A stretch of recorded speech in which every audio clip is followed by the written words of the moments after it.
Welcome to That's Why podcast with Patricia and Anna, the show where we arouse your curiosity while we dull your senses.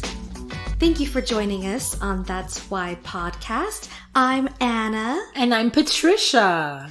And today we are hanging out together. We had some dinner. Yes, Anna made some fresh spring rolls, right? Yes. It was delicious with tofu. Yes, it was vegan because we wanted to celebrate Patricia's vegetarianism. Yeah, exactly. I was like, wait, is that a word? Let's make it one. It doesn't matter. It's cool. Today we are talking about when do we know who we are? It's definitely something that we're constantly soul searching in our society. Yes. So it's very apropos, I think. And so I wanted to talk about how things that impact the brain, like concussions, different scenarios that happen in your life affect your brain. We drank a lot today, guys. Before we continue, I want to make a toast. Okay. Yes, to our 19th show. Cheers. Anna, I can't believe it. Let's cheers. Clink. It's been an amazing journey thus far. Oh my gosh. And you know how they say, do what you love and you'll never work a day in your life? Yes. I can't wait till this gets to the point where this is it. This is what we do. Yes. The world is alive again. Yes. But 19 is a lot. 19 is a lot. And they've been I've heard really good feedbacks, and we embrace those of you who may have constructive criticism. Mm-hmm. We, of course, that's how you learn and you grow. Mm-hmm. But for sure, we have had some great feedback on, everything, the quality, the content, our rapport, all that kind of stuff. So thank you guys. The research. So I want to start by asking you about the concussions abuse and the synapses change in the brain. Right. What did you research about that if someone had brain damage? How did that affect them? Okay, so I listened to two men that I really respect a lot. One is Dr. Ammon, and he has these clinics throughout the United States. And he's great and he's brilliant because he's brought a different perspective. If you have heart disease, you have a cardiologist look at your heart. Mm-hmm. If you have diabetes, you have a doctor monitoring your blood sugars. But when there are issues with the brain, no one looks at the actual brain and what really happens. A lot of assumptions are based on behavior, yet no one looks at the actual brain, like how has it affected. So he is one that at your clinic, you go to the clinic, he does the research, and then he tells you, because a lot of our behavior can be ruled by things like a concussion. You're not just acting crazy and irrational. You've had a change in your brain. Just like if you break a leg and you're limping, you can't help it. You wouldn't fault someone for having broken their leg and them not being able to walk the way they used to. But yet we have these traumas that we go through, whether it is PTSD is real, concussions, any kind of abuse, whether it was in infancy, growing up, or as an adult. All you have to do is have one jolting experience, like sadly having a one only child and having that child lost to a car accident. Right. Can you imagine the trauma that your brain really does go through to survive such an experience?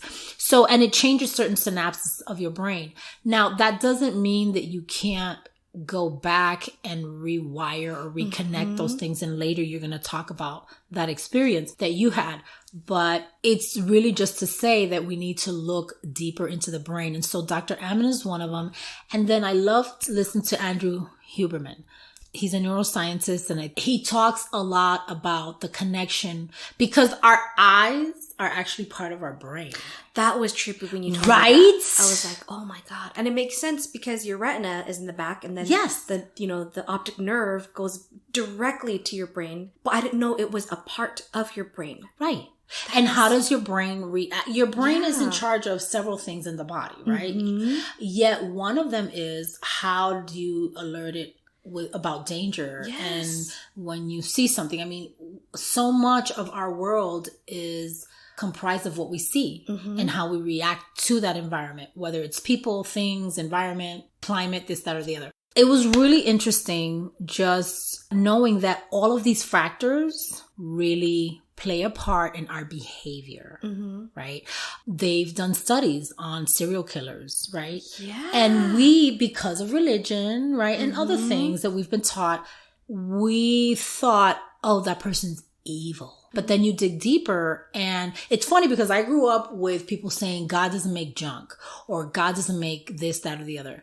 When you look at physiology, what about a child that was born with cancer? Oh my gosh. Do you know what I mean? Like, are you going to turn that around into some religious factor, or the fact that, you know, we are in this world and we suffer, we have illnesses, and we have things that happen, and that is completely a separate matter from religion.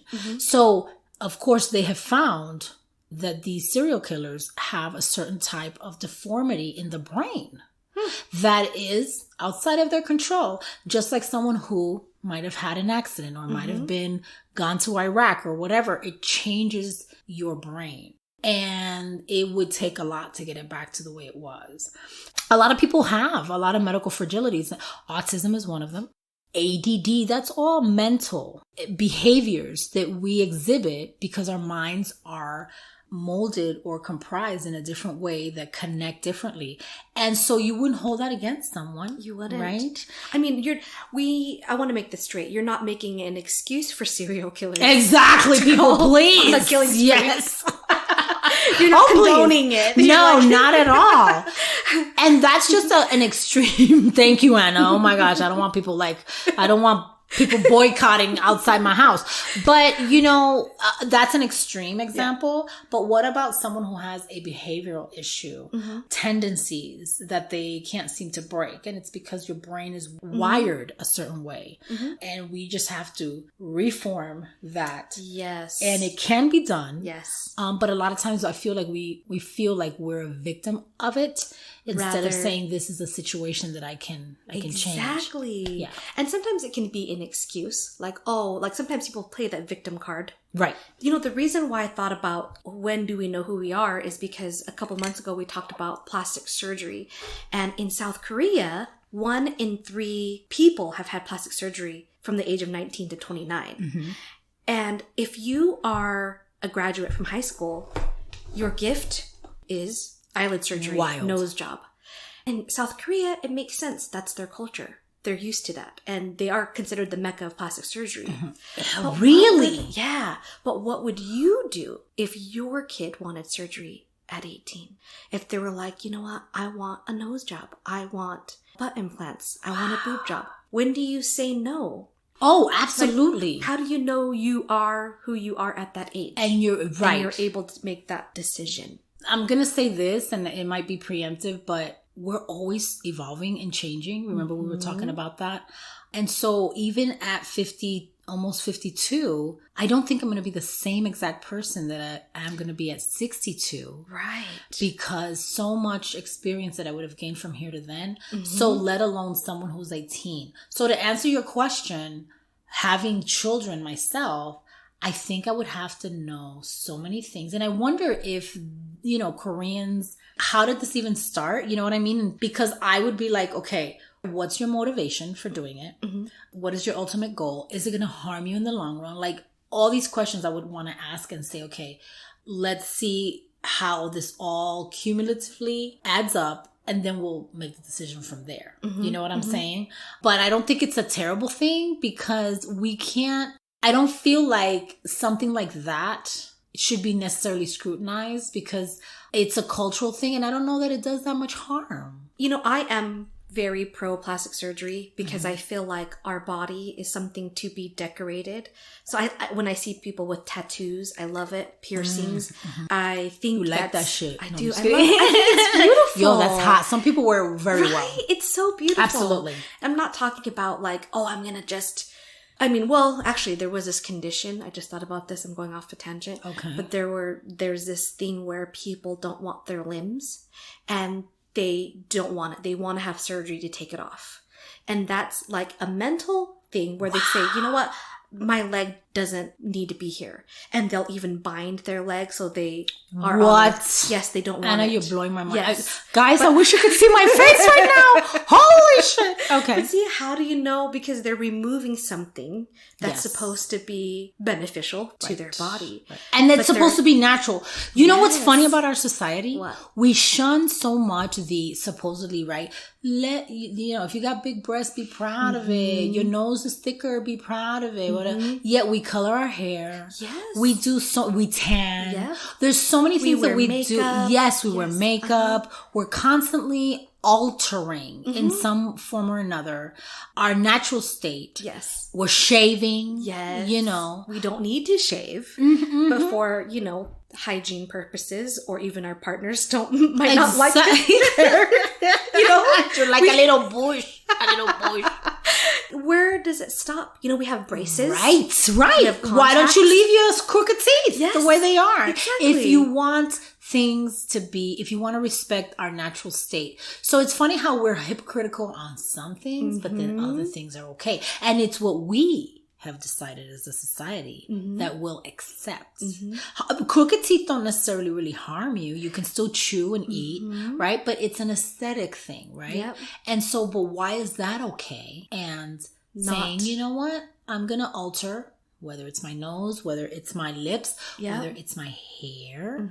I protect my nails with acrylic overlay, and I paint my nails. My nails are naturally green. Yeah. I hope not. But you see what I'm saying? We're constantly decorating ourselves in one way or another. So that really does pose the question, when is it extreme and why? And why is that okay versus something else? I think when people think about surgery at 18, that is scary, because you're like, you're just a kid. And what I feel is, if it's your money and your time, do it. Yes. If it's your parents' money or someone else's money, then you have to reconsider, because that's affecting someone else's finances too, Okay. But if you're an adult and you have the money and you want to get surgery, go do it. I agree. That guy that wants to be like Ken, he has all of the cheek implants, the bicep implants. He wants to look like Ken the Barbie doll. I don't care. Yeah, Do whatever you want absolutely. to. Or even those, they put like the little Horns. Yes, I've seen those. Right? I'm like, do whatever you want to. Whatever It's your floats body. your boat. As long as, you're a decent person. If I'm walking behind you and you're opening the door, you don't slam it in my face. I just don't be an ass. Don't be an ass. But whatever you do within your bubble, in your world, I'm good with. And if you're good, and if it makes you a better human being to live on this planet, go for yours. But where do we stop between plastic surgery to 19-year-olds versus other things? What do you think? Like, how young could the person be to start changing themselves? Oh, that's right. Well, last month was transgender or LGBTQ, right? And that topic did come up, the whole transgender thing. And I saw a couple that was allowing their 8-year-old child to transition because they felt that they were transgender. Really, in my opinion, I have friends and I have some family of just all backgrounds. But I do feel, as a mom, that you allowing your child to make such a decision, a decision that is just, it's not that there's no going back, but it is going to be a completely different world for them. And they're too young to make that decision. You wouldn't allow them to make a decision about driving. You wouldn't allow them to make a decision, other serious decisions. And yet them feeling like, let's say if it's a female feeling like a boy, for you to allow them to make the decision to change their gender, I think it's a little bit soon. I don't think there's anything wrong with it. Just be sure. Just like I wouldn't encourage a 15-year-old or be okay with a 15-year-old getting married and starting a family so young. There are things that you're just, as we know, your frontal lobe is not even developed till your latter 20s. So to allow an 8-year-old or even a 15-year-old or even an 18-year-old to make those decisions, even though technically in this country, an 18-year-old is an adult, it's just too much. Just like I wouldn't allow my son at 18 to make decisions about my mortgage or to make decisions about where we would live or to, you know what I mean? Serious things that impact your life, and you changing your gender is a big, big big step. It's a big commitment. Yes. I think. What do you think? Yes. I think it's a very big step, but I don't have children, so I can't imagine how it would feel like to have a child feel lost in their own body. I think that would be detrimental to their mental health. So I'm trying to see from their perspective. However, I don't think that children, because let's be honest, they are children, have that capacity, the mental capacity to make that decision. They might feel like they are a boy or girl. That's fine. Do it. Grow your hair long. I'll put you in dresses. I'll buy you all the dolls that you want. Your name can be a girl name if you want to. But the surgery, the hormone inhibitors, that is where I'm like, ooh, that is changing everything about you. But on the other side, when people are gay, they are gay. You can't choose to be gay. You are who you are. Right. In that aspect. So that's where I'm torn. Because if you're gay and you're born gay, I accept that. I have no questions about that at all. Right. But then when someone says, I want to be a boy or I want to be a girl, and they're 8 years old, that's when I draw the line. It's like, why is that? Is it because it's a physical change? If one of my children was gay and they're 14 and they know it, they've been knowing it, I've been knowing it, but they want to have sex. Yeah, okay. Well, at that junction, if my son was gay and he wanted to have sex with another boy, I would be opposed to them having sex, not because it's another boy, but because of the responsibility of sex at 14. Yes. You understand? And sometimes we, in order for us to get away with the things that we want, we try to justify. And if his rebuttal would be, well, you just don't want me to do it because I'm gay. No, it's because I know what sex is like, and I know what it can implicate you in the sense of responsibility and the attachment and all the things that comes with it. Don't get it twisted. So the same thing with an 8-year-old. Make that decision at least even when you're 21, because not even when you're 18. Try to wait and try to find other ways of being able to understand and accept yourself for who you are. You know what's funny? That's another thing. We're constantly contradicting ourselves. So if someone's big or they're overweight, they're like, self-love, love yourself just the way you are. Don't change a thing. And yet, you know, if you wanted to transition, you're not okay. You have to chop everything. No, you know, wear the clothes. Live the life that can get you as close to it before you make a final decision, is what I say. Don't not do it, but do it in good timing, because you do have to be mentally prepared. That brings up a point. I forgot her name, but she's that fitness lady, and I'm really bad with names. Jillian Michaels? Oh, yes! Oh, snap, Anna! Oh, snap! I'm going to pour myself a drink. Okay. That's because we're feeling happy, people. Let's drink up. Ooh, I'll drink to that. No, oh my gosh, you're psychic. We did that earlier to something, right? I can't remember what it was. Oh, snap! I'm sorry, audience. That comes out once in a while.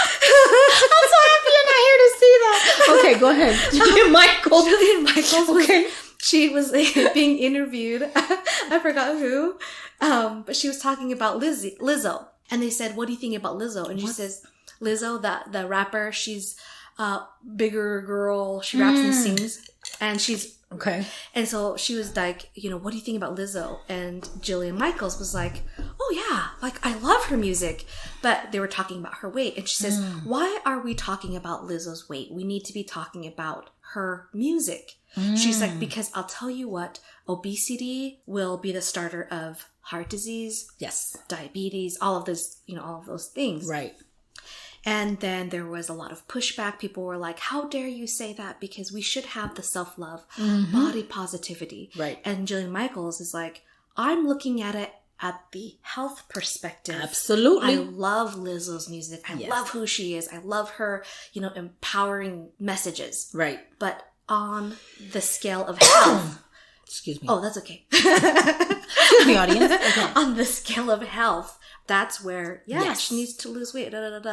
So it's like we can be judgmental to a point. And I am overweight. I'm 150 pounds. I'm 4'11". That's fat. That's considered fat. Right. I'm obese. But when people look at me, they're like, oh, you look fine. You look fine. Right. And my energy is fine. I feel healthy, but I'm fat. So yes, I know that I need to lose weight.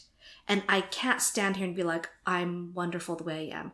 I can always improve myself. I can always eat less Cheetos. Oh my gosh, those spring rolls were so good. Although those spring rolls were healthy, but yes. Whew. I am so there with you, Anna. I'm overweight as well. Do you know that I think it's 72% of Americans are overweight? Ooh, 72%. And I think it's 40 something that's obese. Oh. So yes, I love me, who I am. My body is not necessarily who I am. I think what I am able to contain in my brain, the way I treat people, how I speak, all those things define me in addition to all the experiences I've had, right? Great. But I've lost 10 pounds. I gained 7. I'm always up and down. One thing I've definitely noticed is the quality of life in the aspect of even something as simple as I'm sitting down and I bend over to tie my shoes. Yeah. My big belly is not in the way because it's gone down. That makes sense. It's not gone, but it's gone down enough where I can feel. You're not going to tell me that if you're 50, 60 pounds overweight, you getting up, having stamina, moving this, that, or the other. So it's not about loving yourself and knowing who you are. It is about health. Yet again, why is that okay and something else isn't? And with the, the transgender topic, there was a study that had 7,900 people that had the gender affirming surgery and 77 people regretted it. So that ends up being 1% of the people who did do the surgery regretted that. Do you think that's a high number? Do you think the media has made it sound like people will regret it and it's a terrible thing to do? Or, I don't think it's a high number. So if I can use a comparison like COVID, people were saying things like, if you had 10 Skittles and you knew one was poison, you wouldn't take any chances because you had even a 1% chance out of the 10. Sometimes you have to weigh your factors and say, okay, that's enough of a number to at least not dive into something blindly and just make a decision because you feel a certain way. Because if there's something we know about feelings is they can change. Yeah. Now, I'm not saying that, again, if you most likely were born that way and that may not change, yet to make such a drastic change at such a young age, that can happen. Give yourself enough time. It's like we talk about love. If that was really something that you wanted to do or this person was meant for you, don't rush into it. Yeah, exactly. Take the time. Do the research. Work on yourself. Yes. You're not going to tell me that mentally that doesn't require a lot of therapy to understand that you're changing what you were born with. And that's a big thing. Even when someone loses a limb or, you know what I'm saying? Like that, even if it's something that you want, you still need to prepare mentally. Here. Oh, yes. Cheers. Cheers. Cheers. Cheers to the transgender community and everybody. We love you. And if you want to know what we're drinking, it's Costco margarita. Oh my gosh, yes. It's pre-mixed. Gold tequila. I love it. So good. It really is. A couple of years ago, I got into a car accident and Peter and I had a concussion. So for about 1.5 years, I was just angry. That was the only emotion that I had. I went to the doctor and he was like, well, you have PTSD. And I said, how do I have PTSD? I drive. I'm not afraid of the intersection where the car accident happened. Right. And he said, your brain protected itself by shutting down the emotions to cope with the trauma. And that's why the only emotion that came out was anger. Fascinating. Yeah. So about a year after the accident, I told Peter, I said, you know what? If I am grouchy like this, in another year, leave my ass. Like, save yourself. Save yourself. I'm save crazy. Yourself. Yes. Oh my gosh. And it was... He loves you so... He's a great guy. Peter's know. A great guy. I think the world of him. You know that. He's wonderful. So, and I know, I feel so lucky. He can have someone better, but I feel like... no, seriously. No, girl. You know what? He's there for a reason. Okay? He's here for a reason. Better be. Damn mother. Okay. But then... 1.5 years later, after the accident, I am driving And of course I have road rage all these times, you know? So I'm driving and this car in this intersection goes in my lane, and it's the same intersection where the car accident happened. So I get on the freeway and I'm like so pissed, and we're speeding 80 miles an hour. I cut in front of this person and I slammed from 80 down to 30. It was just like, yeah, tires screeching and everything. And at that moment, I did not care if I died or if that person died, because I was so enraged. So I go home and I'm sitting there and I'm like, motherfucker, da, da, da. And I was like, oh my gosh, I think that was my friend, because we left the salon together and she was driving home, and I was like, oh shit. Holy criminy. So I called my friend Emily and I was like, Emily, did I just have road rage on you? And she was so sweet, and she was like, it was my fault. I smashed you in your lane, and that was the intersection you had the car accident in. That's incredible. And ever since then, my road rage is gone. Isn't that crazy? Yes, it is crazy. And when people say like drive like your family and friends are around you, that happened. I've never heard that. Oh, yeah. You know what, that if you were to just have that thought, absolutely, that would make the world of a difference. The funny thing is, we're so quick to judge others, but when we want to cut someone off or get in, we want all the compassion and understanding in the world. Exactly. Right? So we like to dish it, but we don't want to take it. Yes. You change your brain, Anna. I changed my brain because without drugs, without therapy, without any surgery. Because you had a mean concussion when you had the accident. I did. And of course I meditated, but that rage really went away after that happened to her. And we're still friends. The love that she has for me, I'm like, wow, I remember that. Every time I'm in the car, or if I feel a little bit hot from like a person driving stupid, I think of Emily and I'm like, oh my God, she is the most amazing, impressive person. So yeah. There was something that you were going to mention. I remember you said that there was this Asian guy, right? That lived in the Dominican. Yes. And then, because when I saw him, I automatically assumed it's just some Asian guy. Right. But then he's speaking Spanish and I'm like, what the heck? Yes. And that's another thing about how do you know who you are? What does that even mean? First of all, not only are we always evolving physiologically, what were we saying that, your cells replenish every so often, you get a new set of cells. Your body is an amazing machine that's able to replenish itself. In addition to your wisdom, your experience, all of those things shape who you are, the people that you've been in contact with, the experiences that you had. So when let's say we talked earlier, right, about, let's say you're a Black person that was born and you were adopted by a white family, and what does that say about you? Like, how do you identify? Just like a transgender person that physically was born as a female, but they feel male. I'm sorry. Remember Dave Chappelle? And he was like, wasn't Dave Chappelle like part of the KKK? And then he yes! In the Dave Chappelle show. And then when he unveiled himself, and they were like, he's black. And he didn't know he was black. And you know what was funny? On one of the segments, I don't know if it was just the segment or one of the segments, but he's like, he married a white woman that didn't know, I guess, but when he found out that she was white, he left her because she loved Black people. Oh my God. Get it? Do you see the dichotomy there? That's hilarious. Anyway, okay. So you said sorry, people, we're a little buzzed. But listen, the point is that how do you know who you are, right? You have someone who was born physically a male and they feel like a female. I think the same thing can be said for a Black child who was born, because that's more typical. Let's be real. That's more typical when a Black child is adopted by a white family. I very rarely see a white child adopted into a Black family, right? That happens, but it's not as frequent as. So if that child, despite what it sees in the mirror, if they feel right? Like part of that white culture. Yes. The way that they talk, the things they listen to, that's something to be considered. It's not something to be shunned. A Black person that feels like they're white would be called an Uncle Tom, Yeah.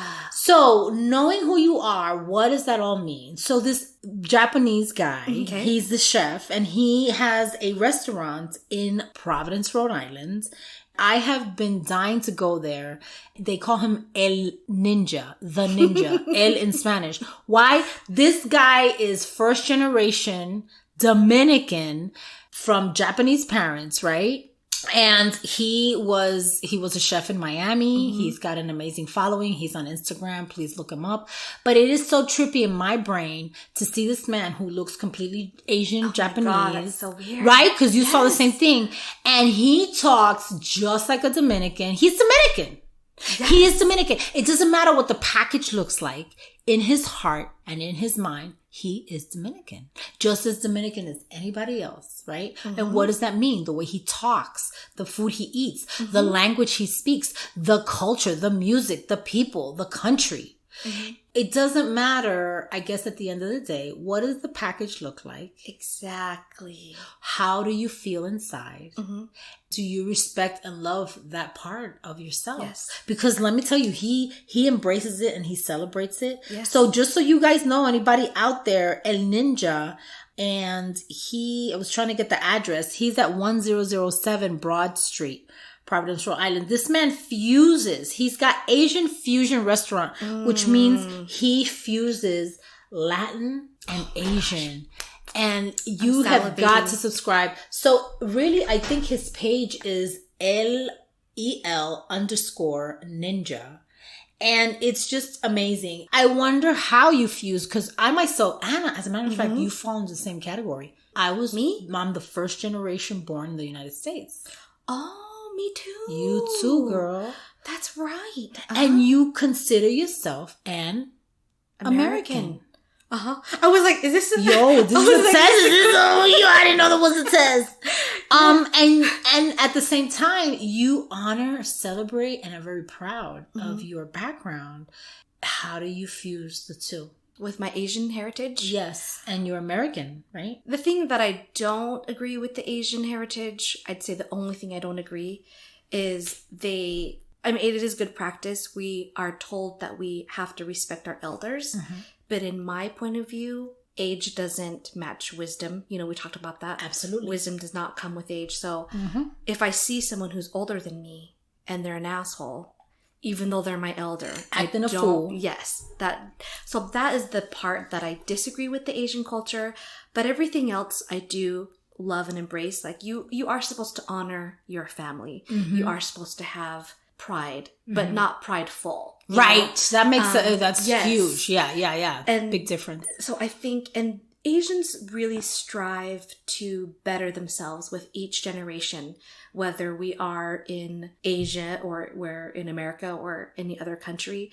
I notice like every generation, they always want their kids to do better than they did. Yes. So I like that but I don't like the encouraging way that they do it, because I guess it's not encouraging. It's more like a demand. Yeah. So I see their point of view. And I remember you said that your mom was like, what did she say? Chinese people don't have feelings? Yes. I was like, oh my gosh, why would you say such a thing? And I was like, that's true. It's true. They don't. They come across that way. They're very, it's funny how when some cultures are stoic, they're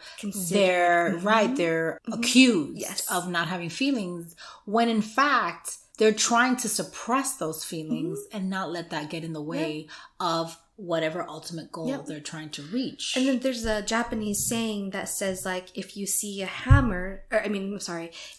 nail sticking up, you hammer it down. So they don't really accept, Japanese culture, they do accept the individualism to an extent with like art or music and food. You see a lot of the avant-garde type of fashion. But when it comes to work and school, there's a big suicide there, because if people don't get the jobs that they wanted or they don't get the school that they wanted, suicide is high in Japan because of the whole, like pressure. The pressure, yeah. And the demand from their parents, you need to be this way. And that poses the question about, how do you know who you are? How do you know who you are are outside of the outside influences and the pressures of your parents, your religion, your society, whomever you respect and hold in high regard and what you think they think of you. At the end of the day, and that's why our quote for the day is so apropos. I love it. But it's really important to know who you are for yourself versus having molded yourself for other people and their influences. Exactly. I think we have to, and I think we're headed in a good direction that way. I think we have more awareness than ever about, and people celebrate and embrace finding themselves. It's one of the biggest things that we do in our society today. Would you agree? Absolutely agree. Yeah. Yes. And I used to tell people like, oh, I wish that I grew up in the 70s because it's all about like free love and you know, and sex sex and drugs and exactly sex, drugs, and rock and roll. Yo, yeah, for sure. And then when I was talking to my niece about, I was like, oh, I love the 70s, and she was like, you know what? I wouldn't want to be in any time than now, because now there is a lot of progression and those changes happened before us. So it's just allowing us to still, once again, evolve a little bit more. Yeah. And I was like, oh, that's true. That makes sense. Yeah. And I'm like, huh. But I like the freedom, the ability just to do whatever you want to. And we're not against, just letting you guys know, we're not against plastic surgery. If you want to be, you know, if you're transgender, do it. Do the hormone therapy. Absolutely. Do whatever you want to. Don't get it twisted. Yes. But you can always change the physical side. That can always change, but can you change your inside? Absolutely. Who you are. What does that mean? Yes. And that is something that everybody has to determine for themselves. Yes. So, what is our quote of the day? Yes, and I hope that people appreciate how, oh dear, where did I lost I wrote it on the Word document here. Remember? It's right here. Oh, okay. I've had way too many margaritas. Okay. So the quote of the day is, in reality, other people liking you is a bonus, but liking yourself is the real prize. I love that. I love that. And I can attest to that myself. And I think that most people can say that. You know what? And I've noticed that no matter how much success people have had, what economic status they come from, what culture, what anything, we all have been there at one point or another. Exactly. With wanting to accept ourselves. So. And I forgot to do our outro, so I'm just going to add it now. What? If you would like to be a part of our show, we would love to hear from you. Ask us questions and share your story. I'm sorry, let's do that again. Okay. We will give you our unfiltered, unprofessional, unqualified advice. Record an audio clip on your phone and send it in to thatswhyshow@gmail.com. Find us on Instagram and Facebook at thatswhyshow. And please subscribe, follow, and write us a review. And if you don't have time to write us a review, give us 5 stars on Apple. I would love it. Listen, and if you don't feel like, do what you feel, but at least 4, my goodness. But if you don't do it, we will shame you. And as always, peace, love, and dark chocolate. Bye. Thanks for listening. Bye, guys.